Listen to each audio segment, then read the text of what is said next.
हर सिक्के के दो पहलू होते हैं। जो भी चीज इस दुनिया में एग्जिस्ट करती है उसके दो साइड्स होते हैं, जैसे सच झूठ, सही गलत, देव दानव, जीवन मरण, and just like that there is god and ghost.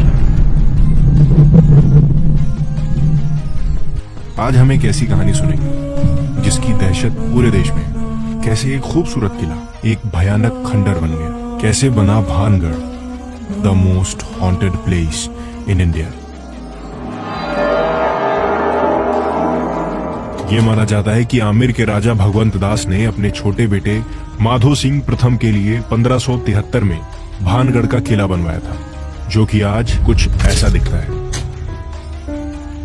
आइए सुनते हैं भानगढ़ की कहानी। भानगढ़ किले को लेकर लोगों की बहुत सी अलग अलग मान्यताएं हैं, बहुत सी अलग अलग कहानियां हैं जो लोग सुनते और सुनाते रहते हैं। ऐसा माना जाता है कि भानगढ़ में 1720 में करीब 9000 से भी ज्यादा परिवार बसते थे, पर फिर इस जगह को एक ऐसा श्राप लगा कि सब कुछ उजड़ गया। कोई कहता है कि भानगढ़ की बर्बादी के पीछे साधु का श्राप था, तो कोई कहता है कि राजपूत राजाओं के धर्म परिवर्तन करके मुसलमान बनने की वजह से भानगढ़ की आज ये हालत हुई है। तो वहीं कुछ लोगों का कहना है कि रानी के प्यार में पागल होने वाले तांत्रिक के काले जादू ने सब खत्म कर दिया। अब हकीकत में क्या हुआ और क्या सच है और क्या झूठ, ये पता कर पाना तो बहुत ही मुश्किल है, पर भानगढ़ में कुछ अलग है, ये हम सब जानते हैं। आइए कुछ कहानियां सुनते हैं। ऐसा माना जाता है कि एक साधु जिनका नाम बाबा बालकनाथ था, जो भानगढ़ में अपनी एक कुटिया बनाकर रहते थे, उनकी भानगढ़ में बहुत मान्यता भी थी। तो राजा ने भानगढ़ का किला बनवाने से पहले उस साधु से पूछा, तो बाबा ने किला बनवाने की आज्ञा तो दे दी, पर एक शर्त रखी कि किले की परछाई बाबा की कुटिया पर नहीं पड़नी चाहिए। और राजा ने यह शर्त सुनकर स्वीकार की, और अफसोस ऐसा हो नहीं पाया। जब किला बना तो उसकी परछाई बाबा की कुटिया पे पड़ी, और इससे अत्यंत क्रोधित होकर बाबा ने राजा और पूरे भानगढ़ को श्राप दे दिया कि यहाँ कभी भी बसावट नहीं हो पाएगी और कभी कोई राजा राज भी नहीं कर सकता। और इसी वजह से आज तक भानगढ़ के आसपास किसी भी गांव में घरों पे छत है ही नहीं, और अगर कोई छत बना लेता है तो कुछ ही समय में वो छत ढह जाती है।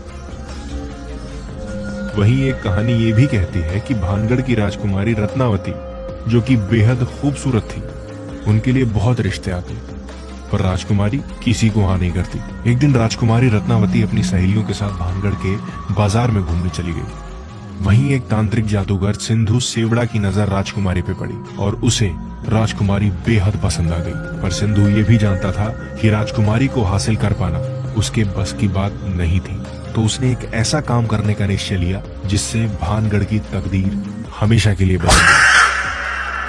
सिंधु ने देखा कि राजकुमारी अपने लिए इत्र खरीद रही है, तो उसने उनके इत्र की शीशी पे काला जादू कर दिया, जिससे होगा क्या, जैसे ही राजकुमारी वो इत्र लगाएंगी वो तांत्रिक की तरफ आकर्षित हो जाएंगे। पर वक्त रहते राजकुमारी को सिंधु की इस हरकत का पता लग गया और उन्होंने वो इत्र की बोतल को खिड़की से नीचे फेंक दिया, पर वो बोतल एक बड़े से पत्थर पे जा गिरी और जो जादू राजकुमारी पे होना था अब वो उस पत्थर पे हो गया था। पत्थर तांत्रिक की ओर आकर्षित हुआ और तांत्रिक पे जा गिरा, और इसी की वजह से तांत्रिक सिंधु की मौत हो गई। और मरते मरते सिंधु ने पूरे भानगढ़ को, राजकुमारी रत्नावती को यह श्राप दिया कि रत्नावती कभी भी किसी की नहीं हो पाएगी और भानगढ़ में सिर्फ लाशें होंगी। और अगले ही साल भानगढ़ और पासी के गांव अजबगढ़ में युद्ध छिड़ गया और भानगढ़ में लाशों का ढेर लग गया।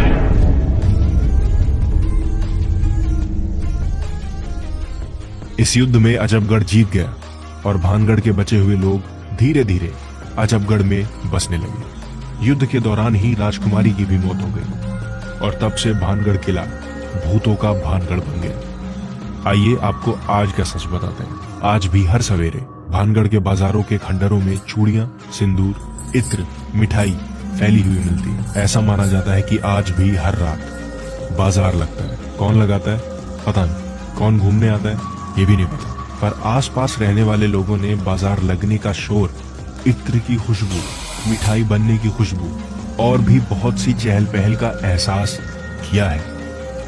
जब आप किले में घुसते हो तो आपको एक अलग सा एहसास होता है। कई बार तो ऐसा भी हुआ है कि बहुत से लोगों को भानगढ़ में घूमते हुए बहुत बार ऐसा लगा है कि कोई उन्हें फॉलो करता है। लोग ऐसा भी कहते हैं कि कभी लगता है कि कोई उनको आवाज दे रहा है, और कभी लगता है कि कॉन्स्टेंटली उनको कोई देख रहा है, और कभी लगता है कि कोई हमारे साथ साथ चल रहा है। और ये सब 1, 2 या 3 लोग नहीं कह रहे, ये ज्यादातर लोग जो भानगढ़ किले को घूमने और देखने जाते हैं उन सब का कहना है। सरकार ने भानगढ़ पे सूरज ढलने के बाद एंट्री पे रोक लगाई हुई है, क्योंकि ये कहा जाता है कि जो सूरज ढलने के बाद यहां आया है वो वापस नहीं जा सका। और ये लापता हो जाने और कभी वापस ना आने की भी कई कहानियां। कुछ दोस्तों ने, कुछ अंग्रेजों ने और तो कुछ साइंटिस्ट्स ने भी भानगढ़ में रात भर रुकने की कोशिश की, ये पता लगाने के लिए कि आखिर सच क्या है। इनमें कुछ लोग कभी वापस नहीं आ पाए, तो कुछ लोग आकर भी कभी कुछ बता नहीं पाए। अगर आप भूतों के भानगढ़ के बारे में और भी अनकही और अनसुनी चीजें जानना चाहते हैं और समझना चाहते हैं कि इसके पीछे की कहानी है क्या, तो डिस्क्रिप्शन बॉक्स में हमारे ब्लॉग का लिंक है, आप उसे भी पढ़ सकते हैं। हम जानते हैं कि भारत एक ऐसा देश है जहां परंपरा, अध्यात्म, किस्से और कहानियां भरपूर है। इसीलिए यहां देखने, जानने, सीखने और समझने के लिए बहुत कुछ है। जुड़े रहिए हमारे साथ और जानते रहिए ऐसी कहानियों और किस्सों के बारे में जो सच में अविश्वसनीय है।